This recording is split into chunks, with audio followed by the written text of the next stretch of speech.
Om Arabazanane, Om Arabazanane, Om Arabazanane, Om Arabazanane. How's this? Can you hear? Can you hear in the back? No? Yes? Not very well. Yes. Kind of. Okay. Can we turn it? Oh, there. Good. Thank you for turning it up. I appreciate that. Okay. So before we actually begin the talk this evening, I'd like to do some meditation with you, because I think that's always a nice thing to kind of calm our mind and make this transition between running around all day and now doing something a little bit more serious with our minds. So we'll spend a few minutes just watching our breath and letting our mind settle down. So when we're doing the breathing meditation, simply breathe normally and naturally. Place your attention, your focus on the breath, and keep it there as best as you can. Okay. If your mind gets distracted by a sensation or a noise or something like that, just notice that you're distracted and then bring your attention home to the breath. Okay? So while you're doing this, and letting your mind settle down, don't fall asleep. Yeah, repeat. Better wake you up before you start, although you want your mind to relax and be clear of all sorts of, chattering thoughts, you don't want to fall asleep. You don't want to space out. So you're trying to get to a state of mind that's very bright and alert and perceptive, not one that's groggy and kind of dull and on the verge of going to la-la land. Okay? So let's spend a few minutes just watching our breath.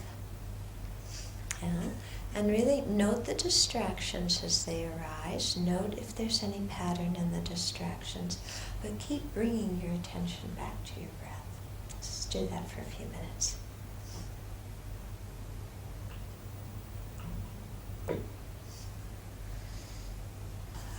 It's translated differently. Sometimes it's translated as the awakening mind, sometimes as the mind of enlightenment, sometimes as the altruistic intention.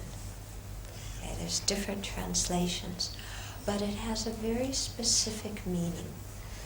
So the bodhicitta is a primary mental consciousness that has two aspirations. One aspiration is to work for the benefit of sentient beings, and the second aspiration is to attain full enlightenment. Okay, so primary mind that has those two aspirations along with it. That's what the bodhicitta is. So it has a very particular meaning. It doesn't mean just being a good person. Yeah, being a good person is good, but that doesn't make one a bodhisattva. A bodhisattva being somebody who has generated the bodhicitta.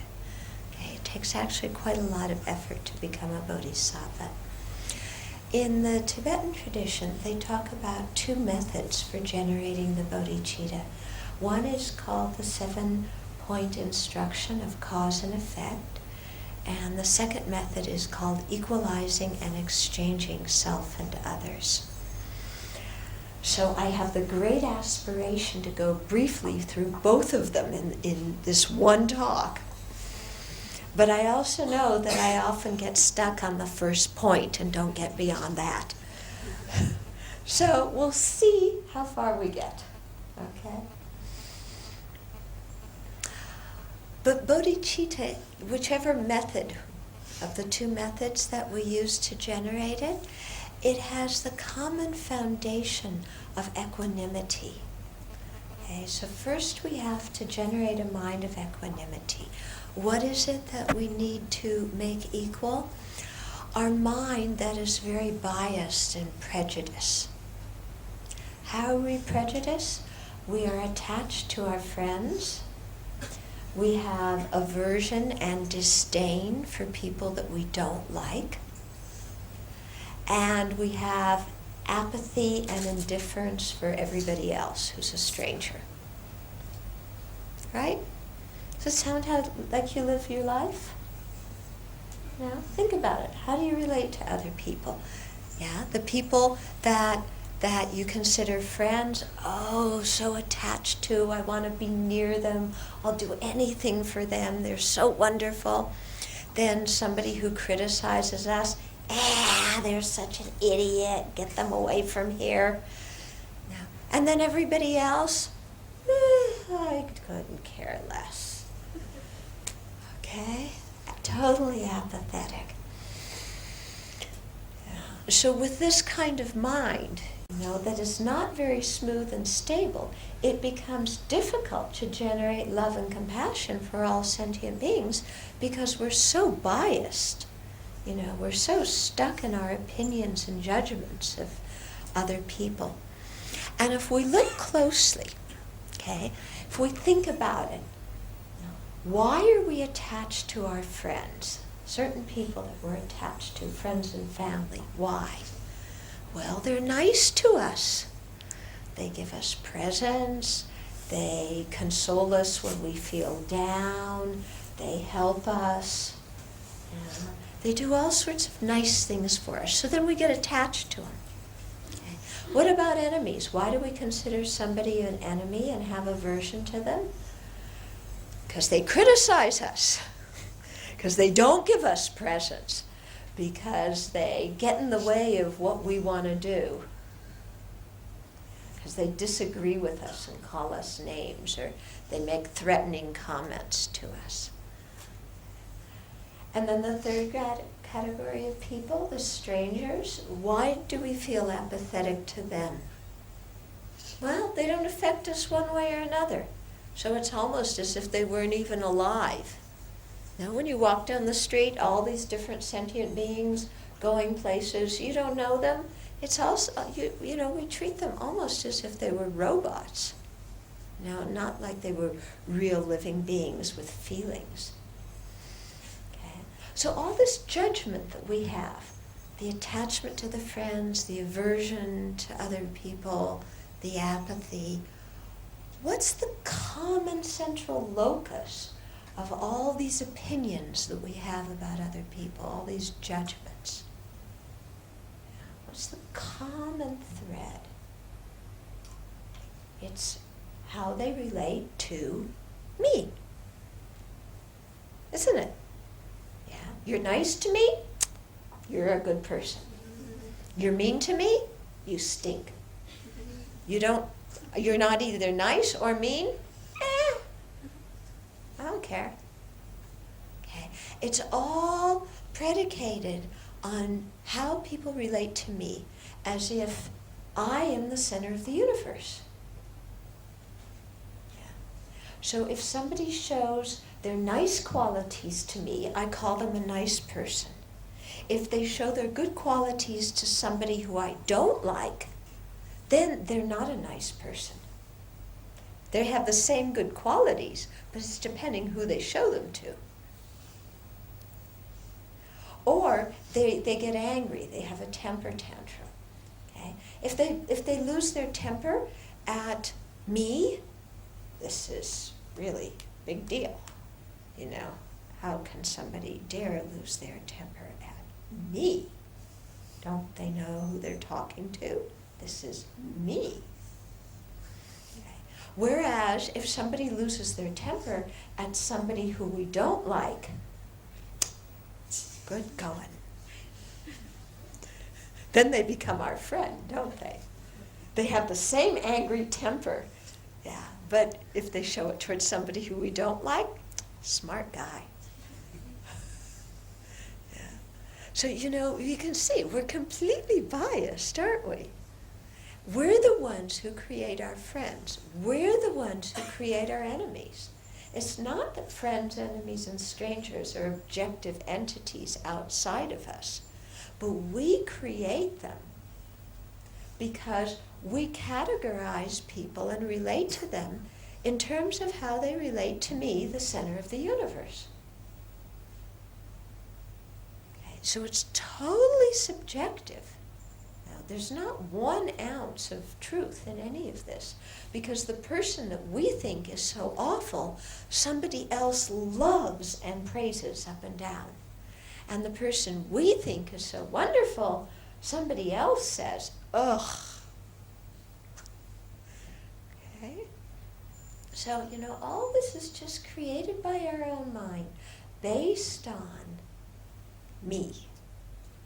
So, one of the first things we have to do in our practice, if we're going to, generate bodhicitta, or even if we're going to live a happy life, is to get rid of these bumps, to get rid of this attachment and aversion and apathy.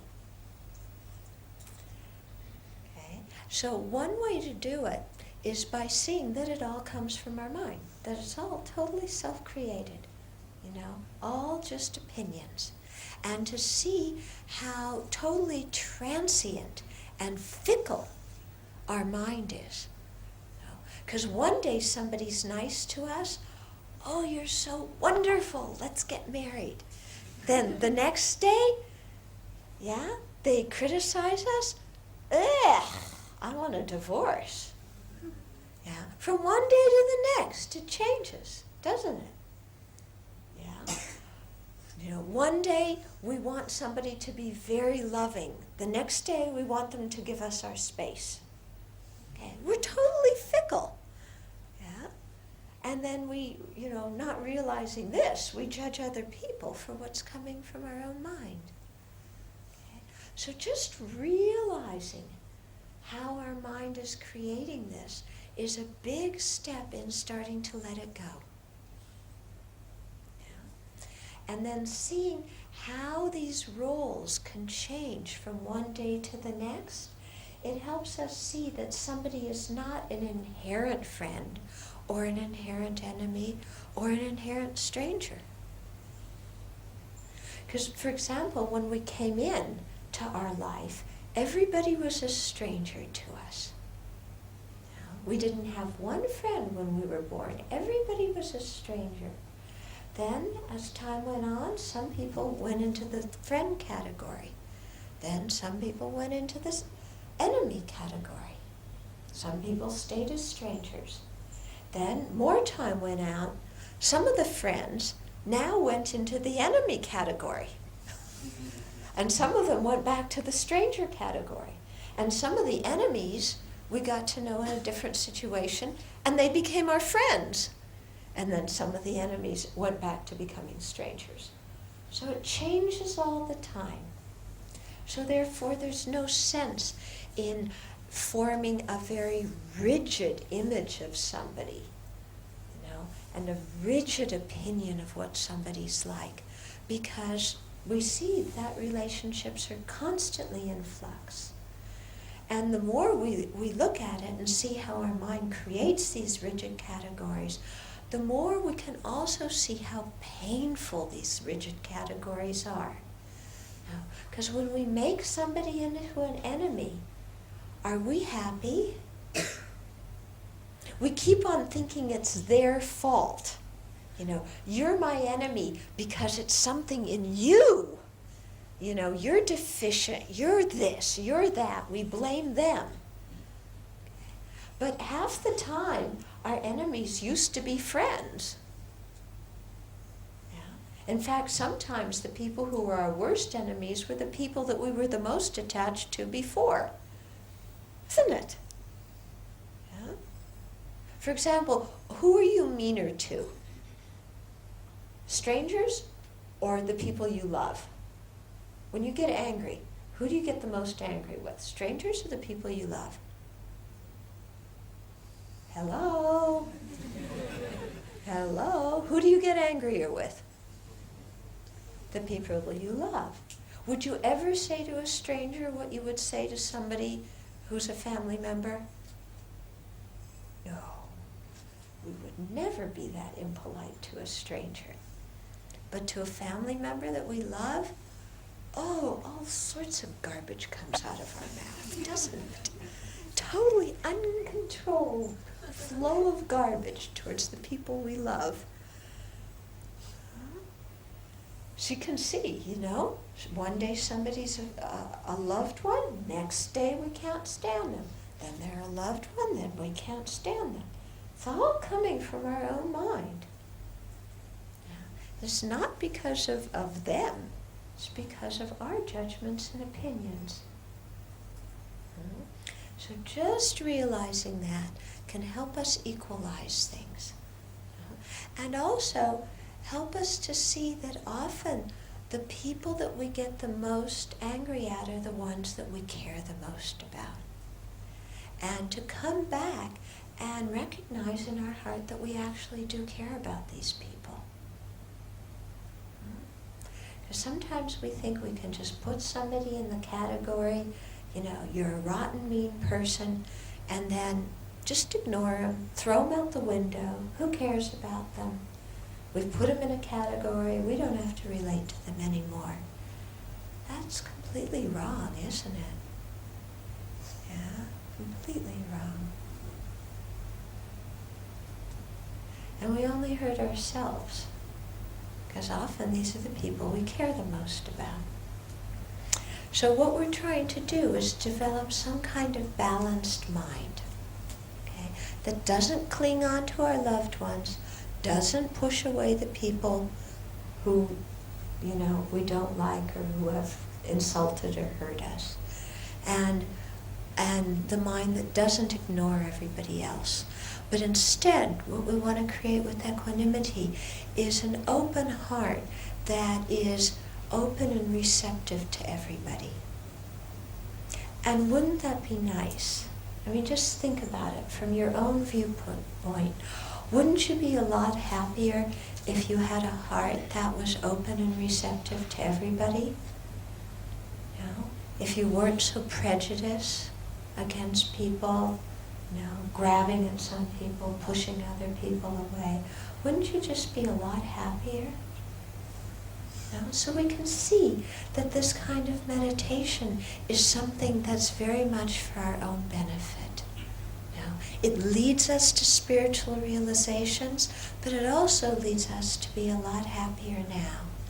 Because when we close our heart in hatred to somebody, who is it that suffers? When we hold a grudge against somebody, usually a family member, because we would never hold a grudge against a stranger, would we? But when we hold a strong grudge and strong hatred or dislike towards somebody else, who suffers the most? Do they suffer? Maybe a little bit, but not much. Who's the one who suffers from the anger? We are, aren't we? When we have anger and hatred in our hearts, we're totally miserable. And we can go through our whole entire lives holding that anger and hatred. And I think that's why sometimes you see old people who are bitter, You've met old people in your life, they're so bitter. All they do is complain. And I think it's because they've held hatred and resentment in their hearts for a long time and haven't been able to release it. And then it just affects them. It makes them sick, makes them bent over, makes them totally unhappy. So just seeing how much our own hatred makes us miserable, that should be a strong motivating factor to give it up. Because we cherish ourselves, don't we? We love ourselves. We want ourselves to be happy. If we really want ourselves to be happy, we have to let go of our resentment and our aversion towards other people.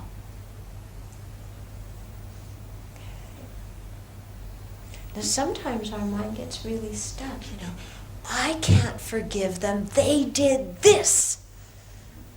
And we pull out our long list of everything they did that we can't stand.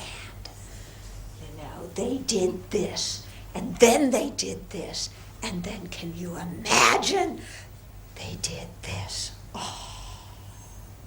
And then that wasn't enough. Then they did this, and they did this, and they did this. And then we finish the first page, we pull out the second page.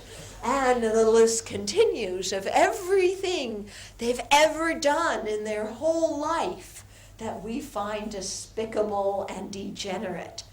They didn't wash their coffee cup. They left their dirty socks on the floor. They forgot to lock the door and they didn't comb their hair. Oh, And then in addition, they said mean things to me and they insulted me and they didn't support me when I really needed support and they betrayed my trust and they did this and that. We have the whole thing, don't we? When it comes to holding grudges, we are the computer that doesn't have the delete button. Okay? We don't know how to delete our grudges. We just hold them, The hard drive of grudges that never crashes. But this is really what we need to give up because we make ourselves so miserable for years doing that. And sometimes we say, well, I can't give up my grudge because they were wrong. How can I not be angry at somebody who's wrong?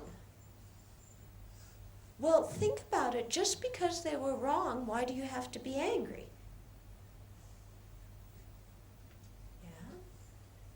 Do you want to be right or do you want to be happy?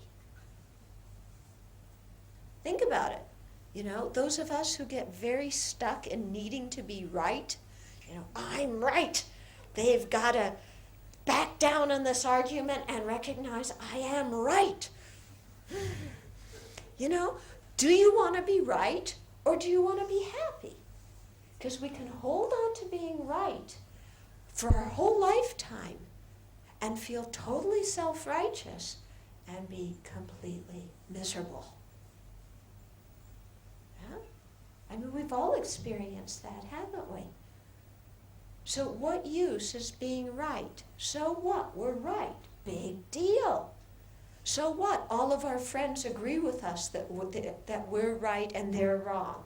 So what? If we're still miserable, what good does being right do us? Absolutely no good at all. Okay? So sometimes we just have to give up our attachment to being right. Okay, somebody made a mistake. He's a sentient being. That's what sentient beings do, is they make mistakes. No, I'm a sentient being. I also make mistakes. Somehow we're okay with our own mistakes, aren't we? And other people should forgive us when we make mistakes. And they should be tolerant of us when we make mistakes. Because we don't really mean harm when we make a mistake, do we? It was just we forgot. We were negligent or we were unhappy. And, others shouldn't hold a grudge against us because actually we're pretty nice people. No? Not just pretty nice, we're very nice. We're right.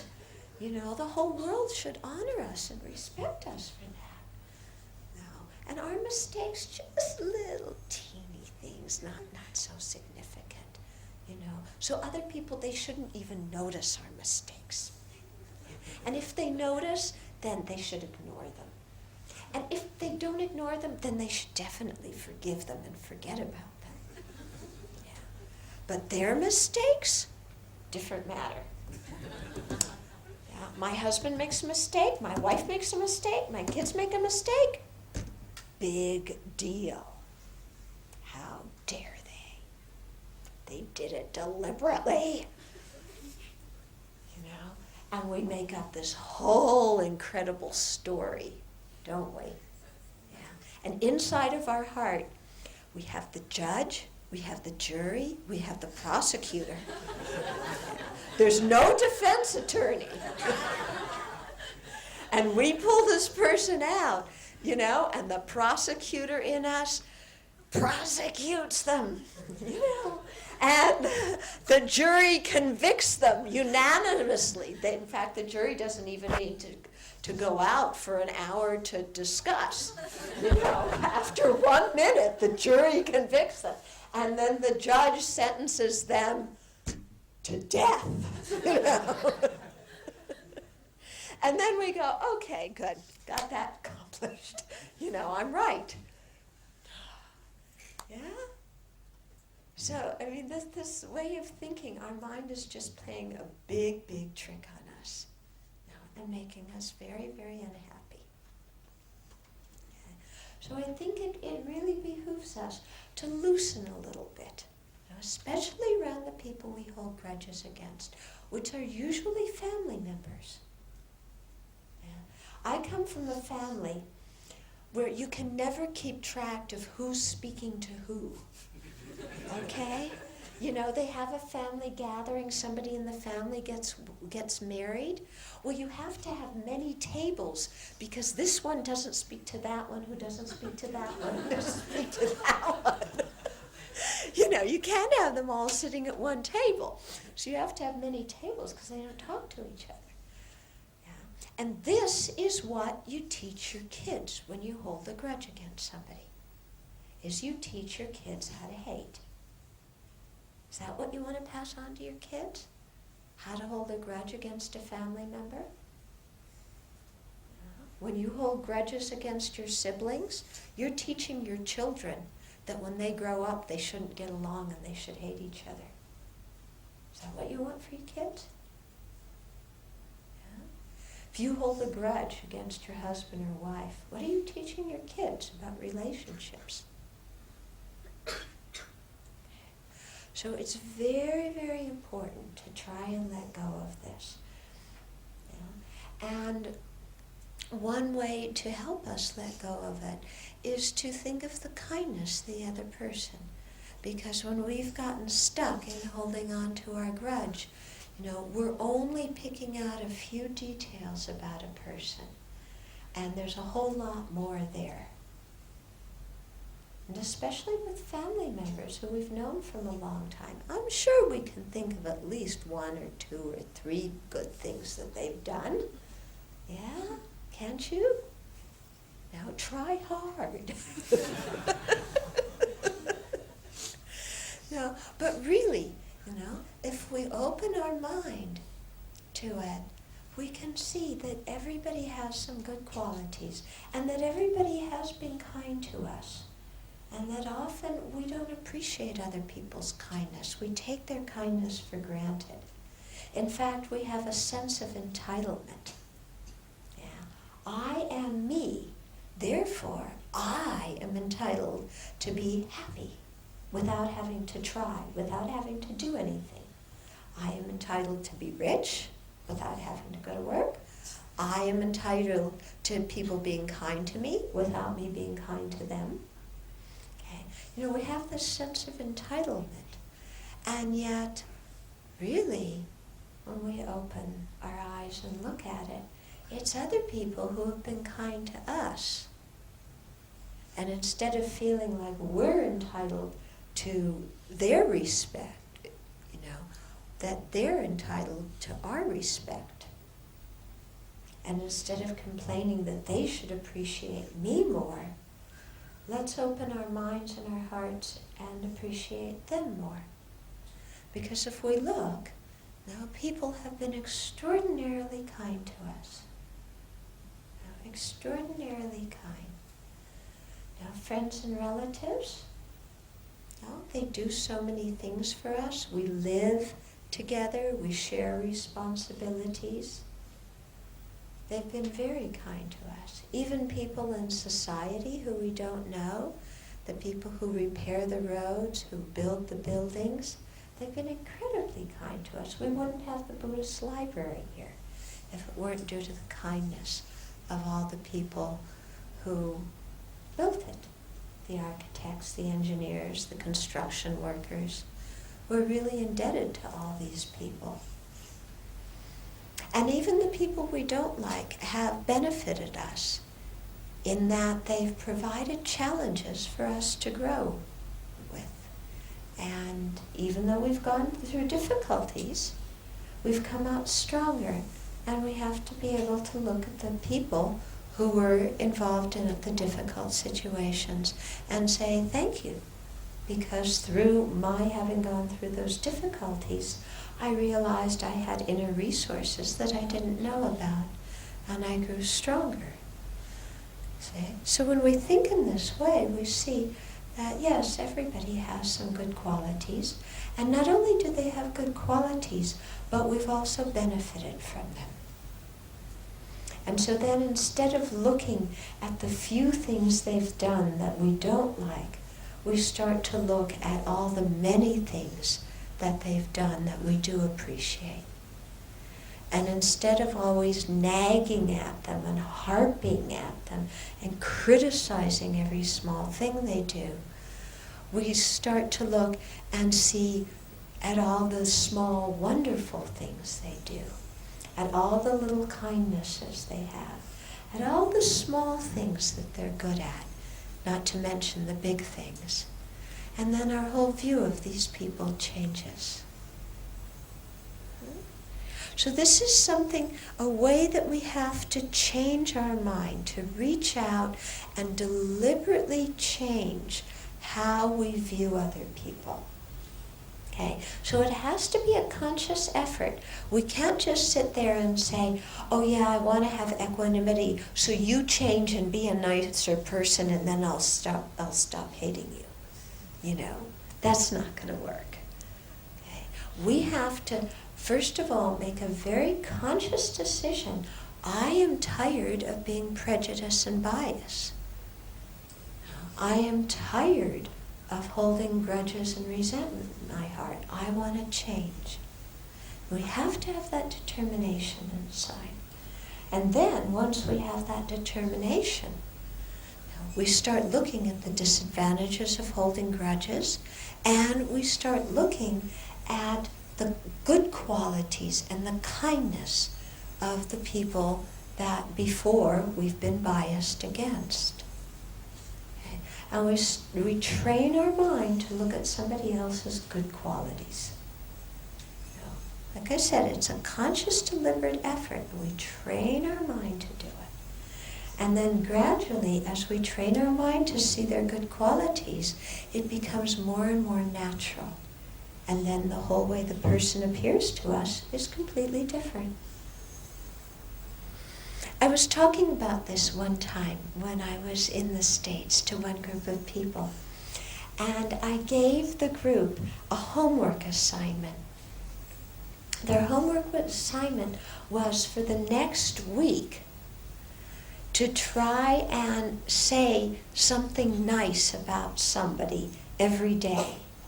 And in particular, to try and say something nice to somebody who you didn't get along with. Okay. So that was their homework assignment. So the next week, after that, one man came up to me and he said, you know, I have this colleague at work who's just impossible, you know. I can't do that homework assignment with him. Anybody else I can do it, but him, no. I said, look, just go and try. So the next week, you know, coming into class, this man was arriving at the same time I was. So, you know, we met outside the door and I said, well, how was your week? How did it go? And he said, well, I tried the homework assignment. And the first day, you know, I saw this colleague at work, the one I can't stand, and I couldn't think of one nice thing to say to him. So I made something up. I made something up, and I said something nice to him. And then, you know, the next day, that guy was a little bit nicer to me. So then it was easier to say something nice to him the next day. And then the day after that, he was even a little bit nicer. So it was even easier to say something nice. So you see, sometimes if we're willing to put ourselves out there and say something nice and be kind from our side, then the other person starts changing. And even if they don't change, just the fact that our mind has changed changes the relationship and changes our experience of that person. But if our mind doesn't change, then we're going to go through years and years of bitterness and resentment. No fun. Okay. So it's really worthwhile, nudge our mind a little bit. Yeah. Try and think kind thoughts, to recognize other people's kindness. Just even in thinking, oh, they did the dishes. Oh, they took out the garbage. Oh, they gave me a ride. Isn't that kind?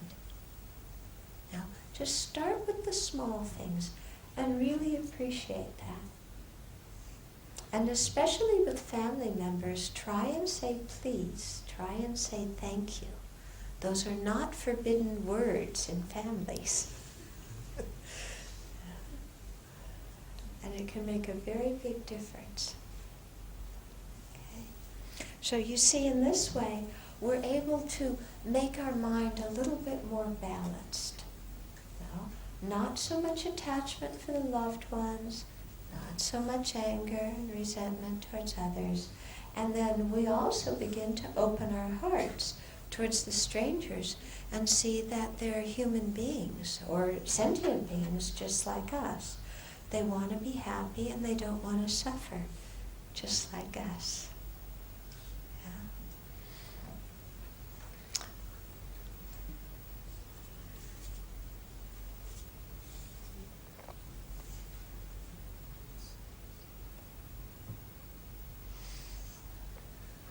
Okay, so equanimity is the foundation for both of those ways of generating bodhicitta. Okay, now let's look more in depth at the way that is the 7-point instruction of cause and effect. So this has 6 causes and then 1 effect, which is bodhicitta. So it's a series of consecutive meditations that we do. The first meditation we do is to recognize that all sentient beings have been our mother. And usually, for us, our mother is the one that we can, whose kindness we often feel very deeply. And to recognize that other beings have also been our mother, maybe not in this life, but in previous lives. Because there's been beginningless previous lives, infinite number of sentient beings, plenty of time for others to have been our mothers, not just once, but many, many times. So this can be an interesting thing to think about when, think about your colleagues. Okay? Think about the garbage collectors. Think about Osama bin Laden and George Bush. They've all been our mothers and they've all been kind. George Bush? Are you kidding? This gets us to stretch our mind a little bit and realize that people have not always been who they are in this particular life. That we've been, born in different relationships with them in different lifetimes. And they have first been our mother, our parents, and then second step, to think about is they've been kind to us as our parents and done so much for us. They've given us our body. They woke up in the middle of the night to feed us. They give us an education. They take care of us when we're sick. So realize that every sentient being's, done that for us. Then third, once we've contemplated the kindness that others have shown us as our parents in previous lives, then automatically the third part is there's a feeling to repay that kindness. And that comes very spontaneously. Because when we see ourselves as having been the recipient of kindness and generosity, then the wish to return it arises without much effort. Then the next step, fourth, is to generate love, wishing others to have happiness and the causes of happiness. And so here is where the metta meditation comes in. And because we've spent some time seeing others as kind, then we experience them as being lovable, and then wishing them happiness becomes very easy. And we can do a metta meditation, wishing others not only to have happiness of this life, but wish them to have the happiness of liberation, the happiness of enlightenment, the happiness of actual freedom. Okay. Then the fifth step is compassion, which is the wish for sentient beings to be free of suffering. Okay, so again, we generalize this to all beings, really wanting them to be free of suffering. So we let go of the mind of vengeance that wants to retaliate and get even, and instead we really wish others to be free of suffering. Then the sixth step is what's called the great resolve, and where we say, yes, I want others to have happiness, and yes, I want them to be free of suffering. And it's not just good enough to wish that for others, but I have to be actually engaged. I have to do something. So the great resolve is a resolve to begin to change ourselves, to do something that will bring about happiness and eliminate suffering. And so those 6 steps, seeing others as our mother, recognizing their kindness as our mother, wishing to repay it, love, compassion, and the great resolve, those 6 are the 6 causes. They give rise to the 7th point, which is the result, which is bodhicitta, that aspiration for full enlightenment. Because with the great resolve, we have resolved to get involved and bring others happiness and eliminate their suffering. But we recognize that as limited sentient beings, it's very difficult for us to do that, because we're so filled with our own stuff. Yeah? So we recognize, hey, I have to purify my defilements and eliminate my obscurations so that I can really open my heart to others and, bring about their happiness and eliminate their suffering. So how best can I do this? Well, who is capable of benefiting sentient beings the most? It's a fully enlightened Buddha. So therefore, we generate the aspiration, I too want to become a Buddha in order to be able to benefit all sentient beings most effectively. Okay, so then we have generated the bodhicitta motivation. Okay, so that's that first way of generating bodhicitta, the 7-point instruction of cause and effect. Then the second way is called equalizing and exchanging self and others. And this is a way that I like the first method, but I really like this method. Okay? Because here we start out not just with equanimity, which we've generated before, because equanimity is between friend, enemy, and stranger, but here we're equalizing self and others. So we're equalizing not just friend, enemy, and stranger, but self and others. Yeah.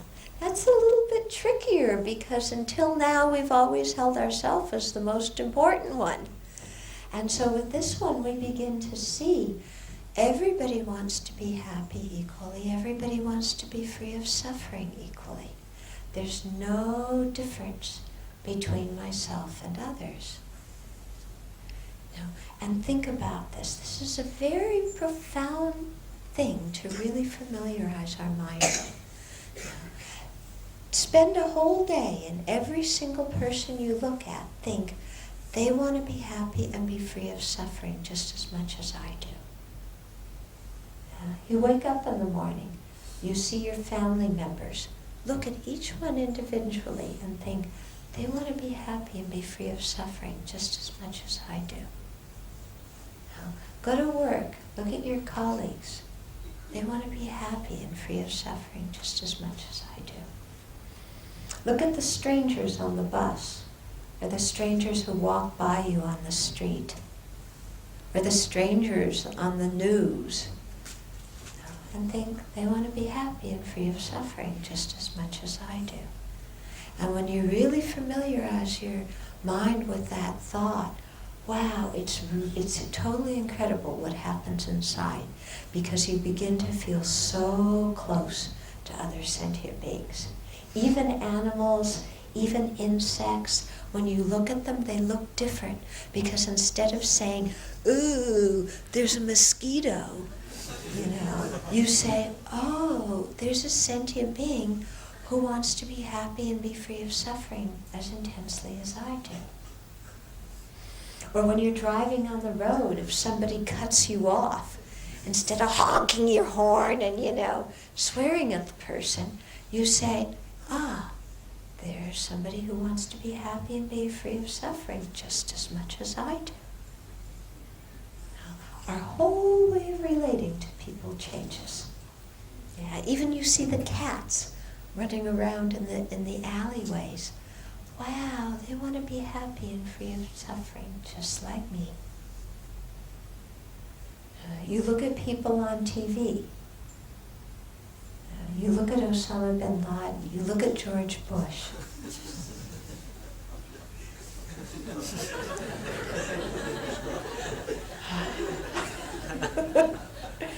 And you say, they want to be happy and free of suffering, just like me.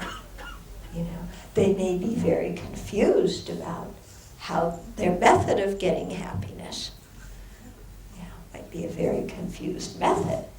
But their wish to be happy and be free of suffering is instinctive, just like mine. And this begins to wear away at our self-centeredness, because we see that ourselves and others are totally equal in that regard. It's quite powerful, very, very powerful, because, it cuts back on this feeling of entitlement. It cuts back on this feeling of, here am I.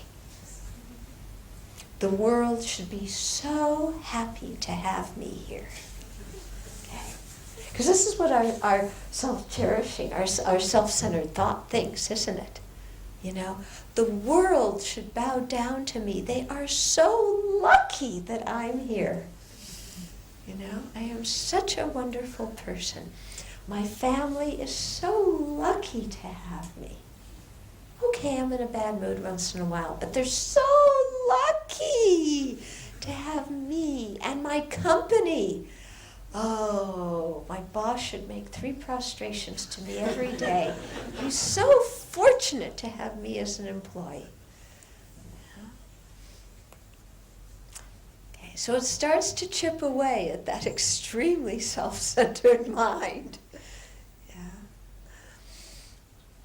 And we begin then, to see the disadvantages of our self-centered mind. And we look at our experience very closely, and we begin to see how unhappy we get when we're self-centered. That the more we think about ourselves, the more unhappy we get. Okay? And that's how self-centeredness deceives us. Because self-centeredness, it's not who we are. It's not our nature. Okay? Our selfish mind is not our inherent nature. It's one defilement that sits there and whispers in our ear and says, I'm going to take care of you, follow me. And we look at the defilement of self-centeredness and we say, yes, sir, yes, ma'am. And we follow it. And it makes us miserable. Okay? Because the more we spin around ourselves, then the more offended we get.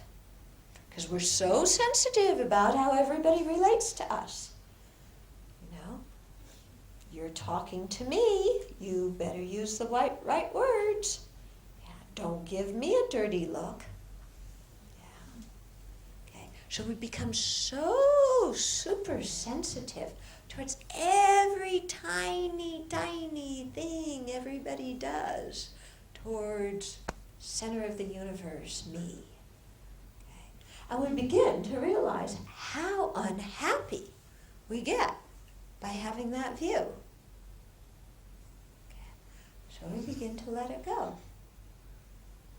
And we begin to see that all the negative karma we've created all came through self-centeredness. Now, if we look back, all of our negative karma we've created in our life, think of the worst thing you ever did, the thing you have the most regret for.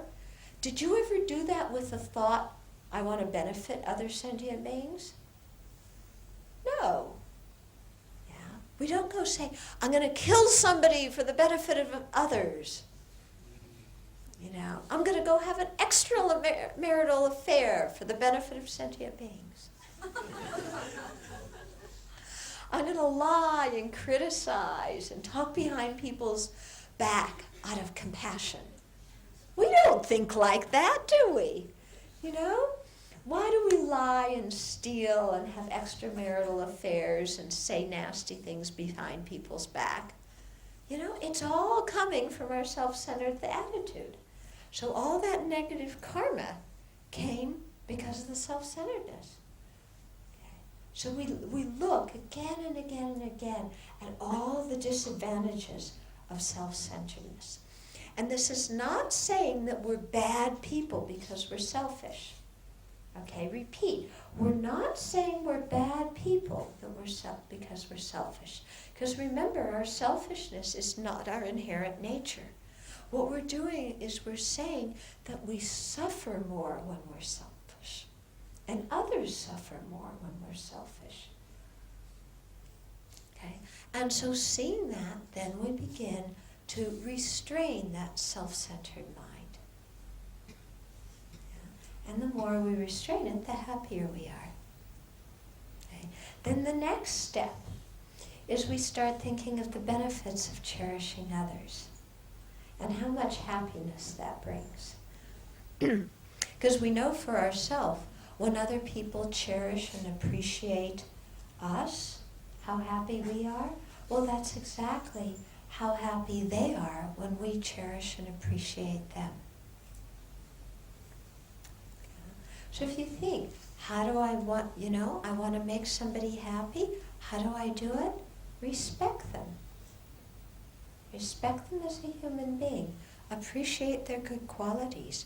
Point out their good qualities to them. It doesn't harm us to praise other beings.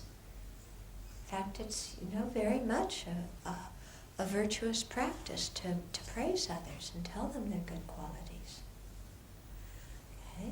So we begin to see all the benefits that accrue, how much happier we are when we actually cherish others. We're happier now. We create much better karma. That makes our future lives happier.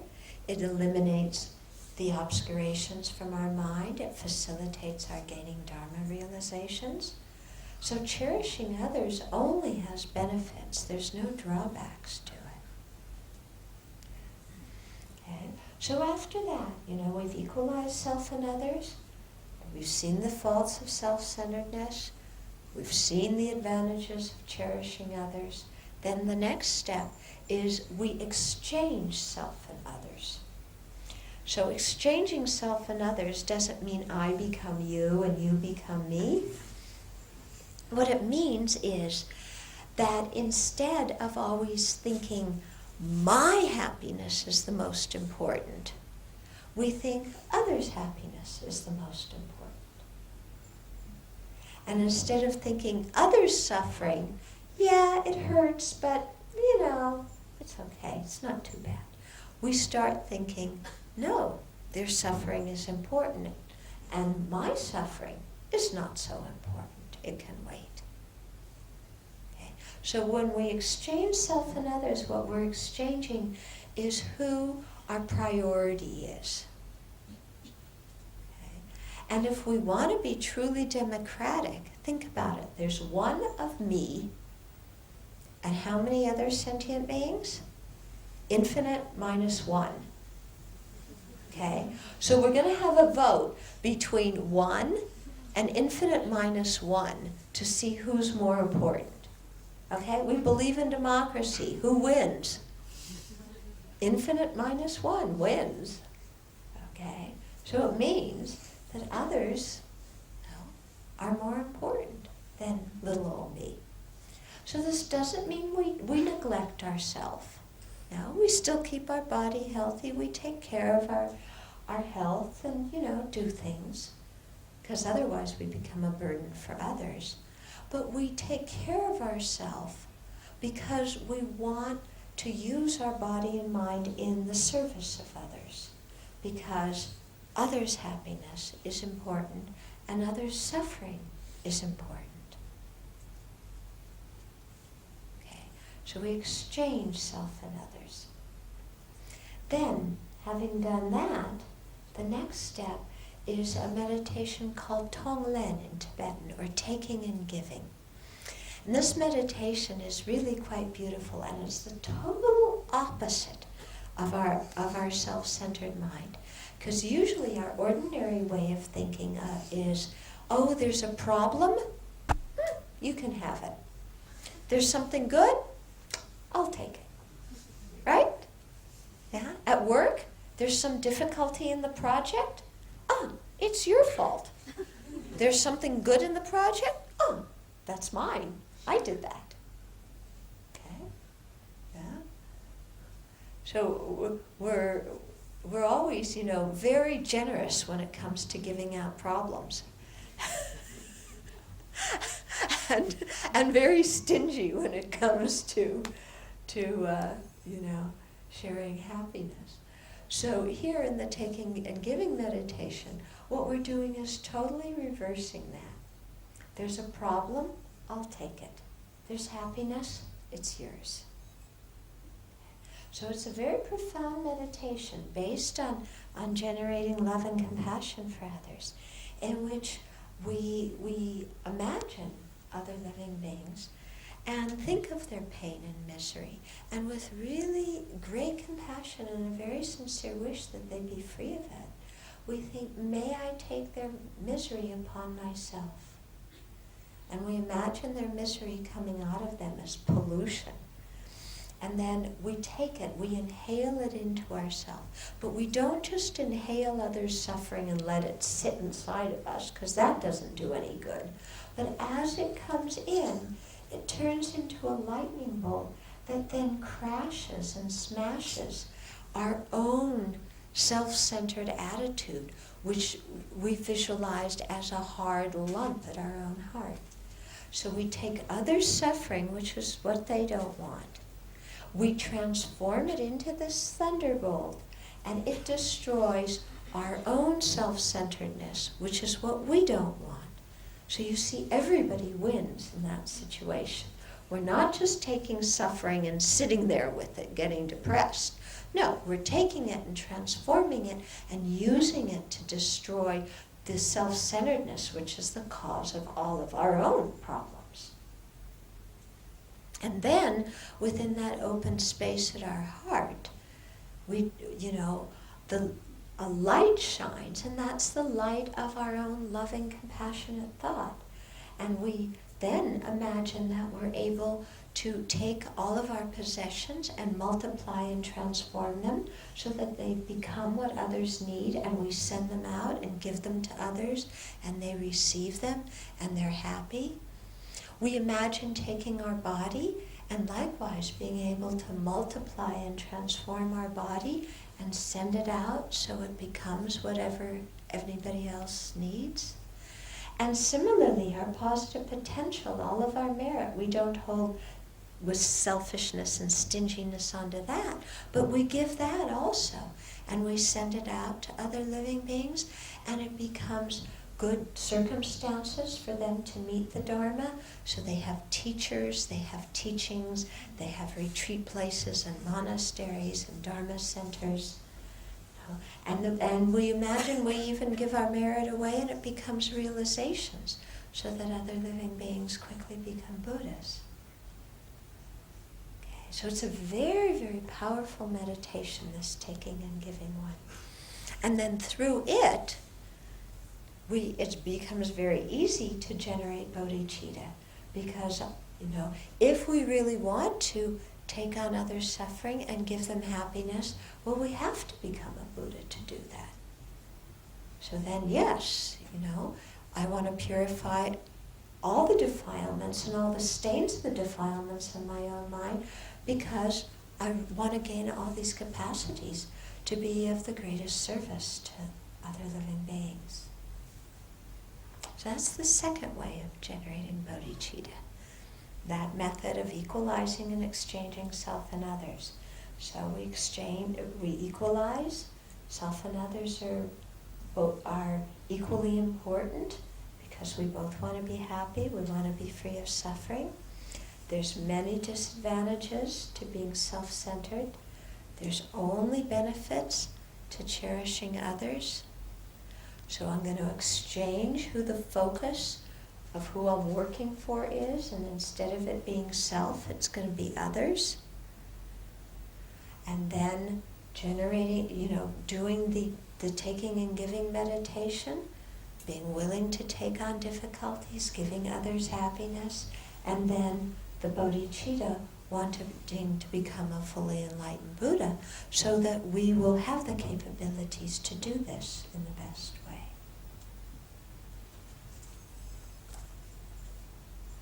So lo and behold, we actually did both methods of generating bodhicitta in a very, very brief way, but we did them. There's one book by Geshe Jampa Tekchuk called Transforming the Heart, the Buddhist Path to Joy and Courage. And he has wonderful, wonderful chapters on these two methods of generating bodhicitta. So I refer you to that book as well. Okay, so now we have some time for some questions and some discussion here. So please ask whatever you wish.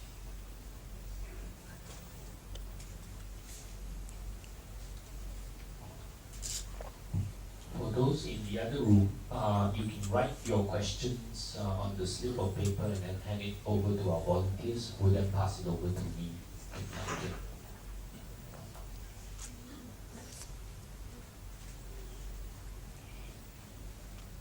Please ask your questions now. Don't wait until the talk is over and line up to ask them. Now is your chance.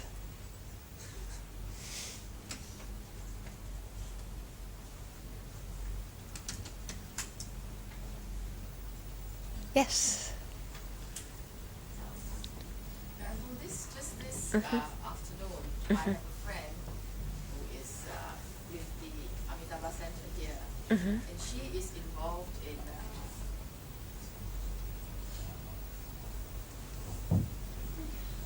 involved in hospice work. One of the clients is suffering from cancer. He's terminal. And the doctor has given him something like at the most 2 weeks. He's done some naughty things in his life. And at this point in his life, I think he's trying very hard to close his chapter. And he wanted his wife's forgiveness for the things which he's done wrong. The wife has found it extremely, extremely difficult. Despite some counseling from professional counselors, to give that kind of, let the husband have that kind of forgiveness which he wants. And this girlfriend of mine was discussing with me just this afternoon before I came, and she is at her wit's end because obviously she finds it very tough to talking to this lady, and so far nothing has worked. She is tough. she said she's not going to let him have it so easy. Unfortunately, it's a very sad. It's a very sad case. It's a very sad case, and I would like to have your guidance on this particular case. Okay.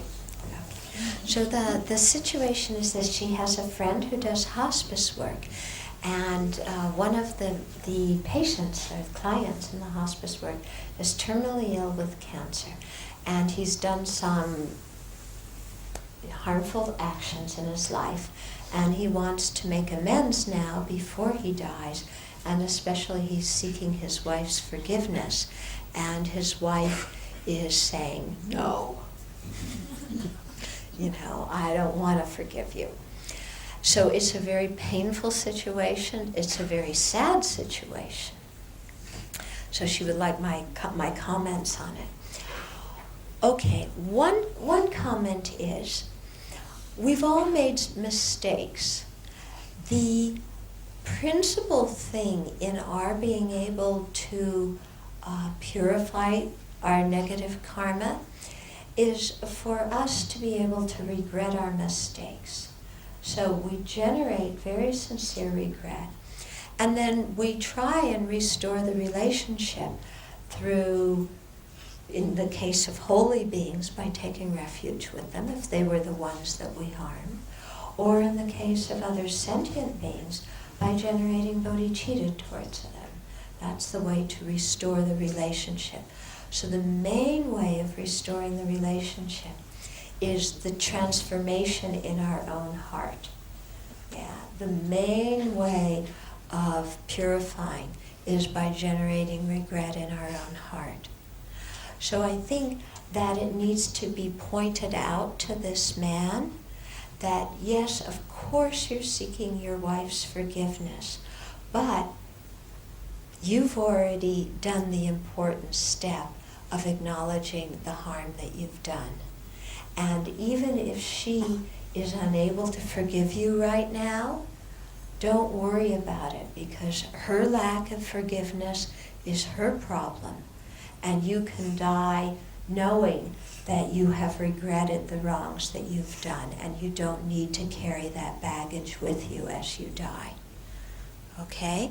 So that needs to be made clear to the dying person, so that they don't feel like they're being held hostage by the person who won't forgive them. They need to know that they've done the essential part of the purification work by generating regret, and from their side having a kind attitude towards the person they harmed, and also developing a very strong intention not to do the action again. So make that evident to the person who's dying, so that they can die with a clear conscience and a clear mind, without being held captive, okay, or being held hostage by the unforgiving spouse. Okay. In the case of the spouse, what you need to do, and whenever you go on hospice work, I think one of the first things you need to do is drop your agenda. Drop your idea of how you want the situation to be. Because if you go into a situation such as counseling or hospice or whatever with your idea of, I want him to apologize and I want her to forgive, and then I want him to have a nice peaceful death with her at the bedside holding his hand. Are you trying to help them, or are you trying to choreograph your own, the drama that you invented in your own head? Yeah? It's extremely important when we're trying to help others to let go of our expectation and our ideas of how we think they should behave, how we think they should feel, what we think they should do and say. You gotta drop it, okay? Because if your friend is going in there with the idea of, I am gonna get that woman to forgive her husband if it kills me, then you're going to have more death than his on your hands. Okay? So that person who feels that it's so difficult to forgive, she needs some compassion. If you go in there and you're just pushing and pushing and pushing, she doesn't have the emotional nourishment that she needs to be able to forgive. So you have to give her some emotional nourishment. She needs some compassion. Yeah, you need to say, yes, you've suffered a lot, and that hurts. Yeah, she needs to feel like somebody understands her suffering. And when she feels that somebody has understood her suffering, then you can start to say, wouldn't it be nice to let go of that suffering? And then she can start to think, oh yeah, I've suffered, somebody understands it, but I don't want to hold on to that suffering. I've held on to it long enough. And then she might be able to start forgiving. Because the forgiving benefits her. She's the main recipient of the forgiveness. He benefits a little, but his main benefit came from the regret. Her main benefit comes from forgiving. But she needs to feel understood before she's going to be able to forgive. And you don't know whether you have the time left before he dies for her to feel sufficiently understood so she can forgive. So you just have to give up your agenda and your expectations and just do what you can in the situation. Mm-hmm. And maybe we can all make prayers for them.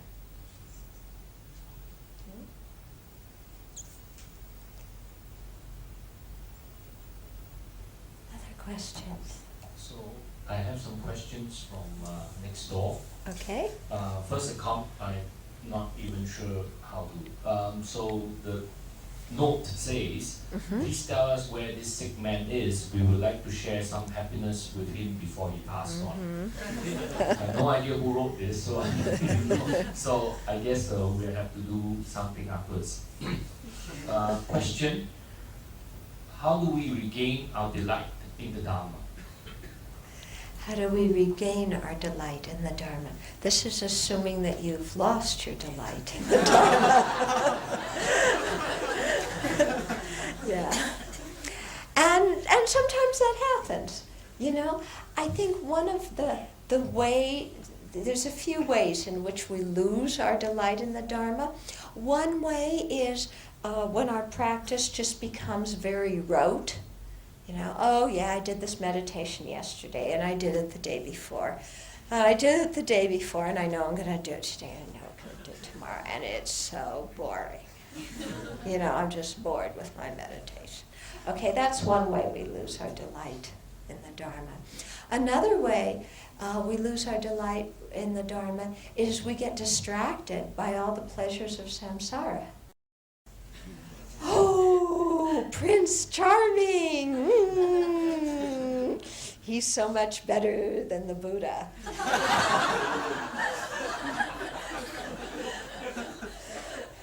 Yeah. And our mind is zipped off. We can spend hours meditating on the wonders of Prince Charming.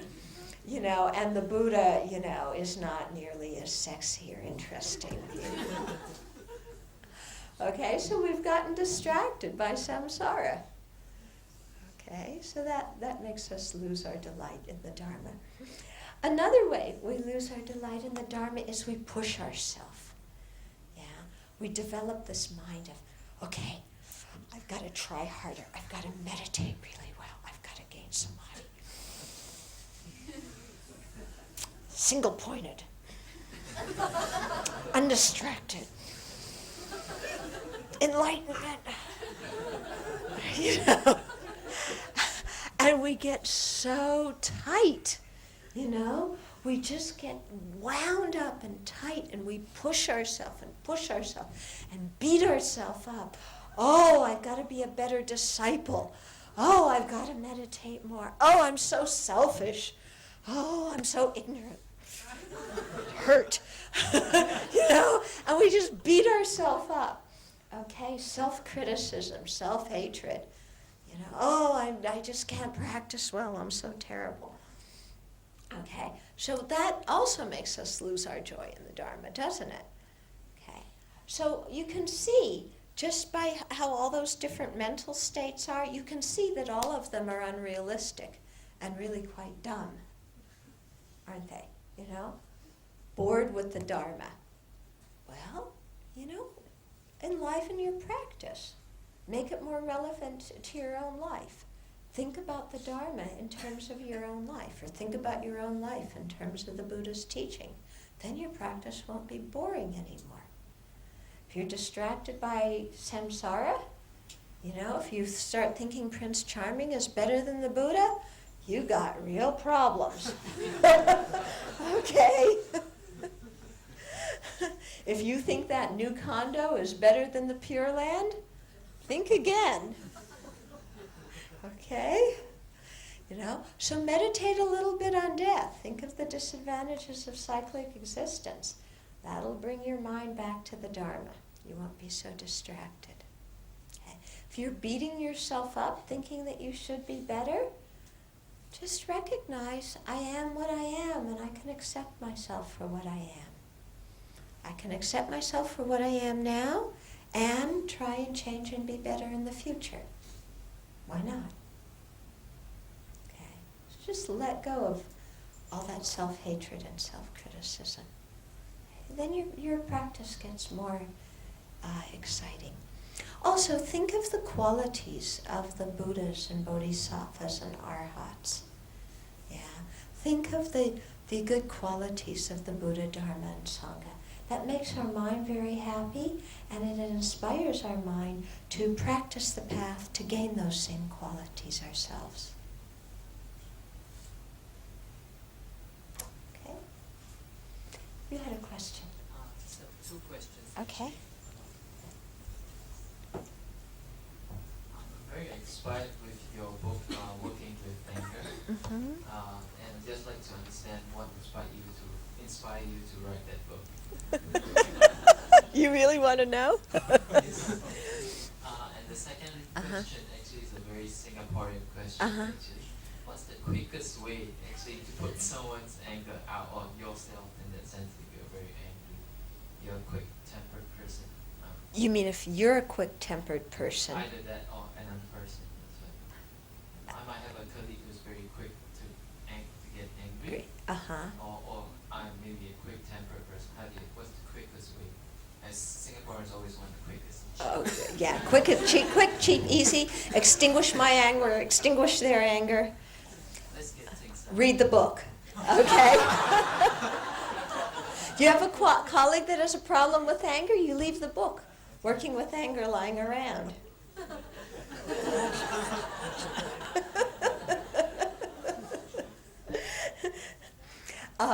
But his first question was, what inspired me to write Working with Anger? What inspired me was my own anger and my own misery at being angry. Okay? I had a lot of trouble, and still do sometimes, with anger. Okay? I'm not necessarily the kind of person who explodes. Yeah. But you can be very angry and not explode. Okay? You can be very angry, and what do? You shut up and shut down inside. I'm so angry that I don't look at you. I don't talk to you. I don't even recognize you exist. Yeah? Who else deals with their anger like that? Who are you? Who of you are the explosive people? Yell, scream, shout, throw things. Who of you are the shut down people? Don't say anything. Okay. okay? So we have the hot way of dealing with anger and we spew it out, and we have the cold way of dealing with anger and we freeze it inside, okay? So I was pretty miserable with my own anger. Yeah. And so, in particular, when I was living in Italy, my teacher sent me to work at a Dhamma center in Italy. So I am kind of, an American woman who believes in gender equality, and he sent me to work with one macho Italian monk. Boy, we were, there was no nuclear test ban treaty between us. No. So I would get angry at him every day, and I'd go back to my room and I would read Shantideva's book, Guide to a Bodhisattva's Way of Life, Chapter 6 on patience. I would read it every night, calm down, go back, see him the next day, get angry again. Because this guy, it was all his fault. You've got to understand that. I was sweet and innocent. I didn't do anything wrong. I was so pleasant, easy to get along. Well, maybe once in a while I was a little difficult. But really, it was all his fault, totally his fault. He did this and he did this and he did this and he did this. Believe me. So, anyway, okay, so you get the point? So, I'd get angry at him during the day, read this book at night. And... yeah, and so I began to learn the book quite well. It took me a while to learn to practice it, but you just keep trying. You just keep putting it into practice. Just keep doing it again and again and again. There's no other way. You just keep doing it. Okay, and so it was through learning Shantideva's book very well, and dealing with it, working with those methods in my own life, and then thinking, that other people suffer from anger and perhaps they could benefit from this as well. So I wrote the book. It's entirely plagiarized, okay? Not one new idea. Everything is copied from Shantideva. Completely admit it. Yeah, totally plagiarized everything he wrote. But he lived 12 or 13 centuries ago, so maybe he won't sue me. But, I just tried to take his ideas and, put them, give modern examples to him. Okay? Okay, so let's sit quietly, do a little bit of what I call digestion meditation, to digest the talk. So, we'll just have short 3-4 minutes, 5 minutes maybe. Think about something you heard tonight and put it into practice in your own life. Okay, so practice something you heard, relate it to your own life so that it really changes how you feel.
Bazanade, Om Narabazanade, Om Narabazanade, Om Narabazanade, Om Narabazanade, Om Narabazanade, Om Narabazanade, Om Narabazanade, Om Narabazanade.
Om Narabazanade, Om Narabazanade, Om Narabazanade, Om Narabazanade, Om Narabazanade,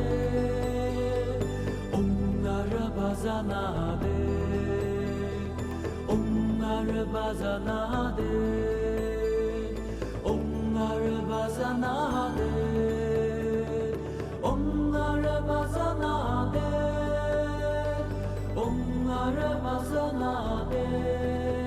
Om Narabazanade, Om Narabazanade, Om Narabazanade, Om Narabazanade, Om Narabazanade, Om Narabazanade, Om Narabazanade.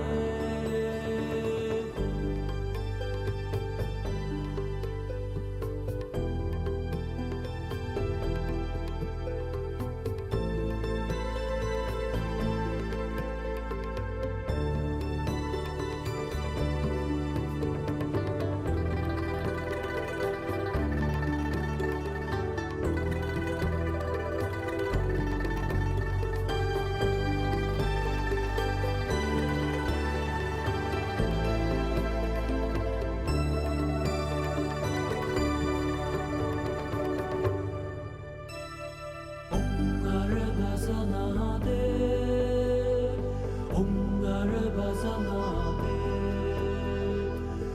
Narabazanade, Om Narabazanade, Om Narabazanade, Om Narabazanade, Om Narabazanade, Om Narabazanade, Om Narabazanade, Om Narabazanade, Om Narabazanade, Om Narabazanade, Om Narabazanade, Om Narabazanade, Om Narabazanade, Om Narabazanade.